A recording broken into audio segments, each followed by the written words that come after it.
దేవుని పరిశుద్ధమైన నామమునకు మహిమ కలుగునుగాక.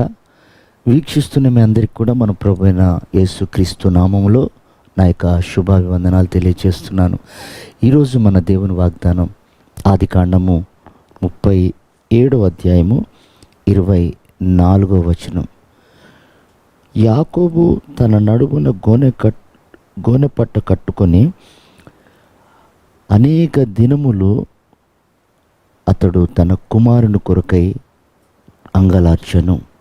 ప్రియమైనటువంటి దేవుని సంగమా, యాకోబు కుమారులైనటువంటి వారు యోసేపును ఐగుప్తునకు అమ్మివేసి తన తండ్రి యొద్దకు వచ్చి, నీ కుమారుణ్ణి అడవి మృగములు తినివేసేయని అతడు చెప్పినప్పుడు ఆ తండ్రి దుఃఖాక్రాంతుడై అతన్ని కుటుంబ సభ్యులు ఓదార్చలేకపోయారట. అంతగా దుఃఖపడ్డాడు. చూడండి ప్రియమైన దేవుని బిడ్డలారా, భౌతిక సంబంధంగా మనకు కనిపిస్తున్నటువంటి యోసేపు దూరం అయితే తండ్రి ఎంతగానో రోధించాడు. ఎందుకంటే ఆ కుమారుణ్ణి అంతగా ప్రేమించాడు. చూడండి, ఈ రోజున యేసు ప్రభు ఈ లోకానికి పంపబడినప్పుడు అతడు నలగొట్టబడుట తండ్రికి ఇష్టమాయను అని బైబిల్ సెలవిస్తుంది.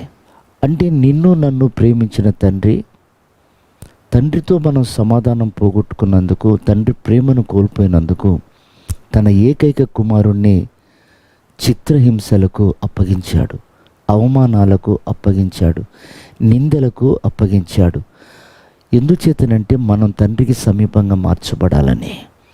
అందుకు తండ్రి అంటాడు, అతడు నల్లగొట్టబడుట నాకు ఇష్టమాయను అంటాడు. అంత ఇష్టపడ్డ తండ్రి మన విషయంలో ఈరోజు మనం యేసయ్య లేకపోతే మన జీవితాలు ఎంత దుఃఖకరంగా ఉంటాయి, ఎంత అవమానకరంగా ఉంటాయి. గమనించండి, ఒక రోజున మరియా యేసు ప్రభువుని మర్చిపోయింది యెరూషలేములో. మరియా యోసేపులు వారి సంతోషంలో తేలి ఆడుతూ వారు యెరూషలేము నుండి బెత్లెహేముకు వెళ్తున్న సమయంలో యేసు ప్రభు వారితో లేడు అన్న విషయాన్ని తెలిసి వారు దుఃఖపడ్డారు. 3 రోజుల ప్రయాణం అంత దూరం ఏడుస్తూ వెళ్ళారు. చివరికి యేసయ్యని కనుగొన్నారు. అక్కడ మనం నేర్చుకునే పాఠం ఏంటంటే, యేసు ప్రభు లేని జీవితం అది దుఃఖకరంగా ఉంటుంది. యేసు ప్రభు మనతో లేకపోతే మనకు నెమ్మది, సమాధానం ఉండదు.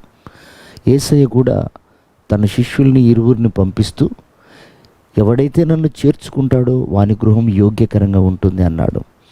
చూడండి, ఒక పెళ్లి విందులో యేసు ప్రభు ఉన్నాడు. ఆయన ఉండటం మూలాన ఆ కరువు కొరత తొలగించబడి సమృద్ధితో నింపబడింది. ఈ రోజున ప్రియమైన వారలారా, ప్రభు లేని జీవితం శూన్యం, అది వ్యర్థం.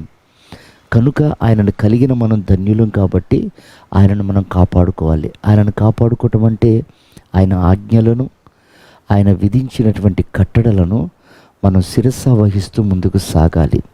అలా చేసినప్పుడే మనం నిత్య సంతోషం కలిగినటువంటి స్థలంలోనికి మనం చేర్చబడతాం. అలాంటి కృప ఈ ఉదయకాలం ప్రభు మనందరికీ అనుగ్రహించి ఆయన రాకడకు సిద్ధపరచునుగాక. ఆమేన్.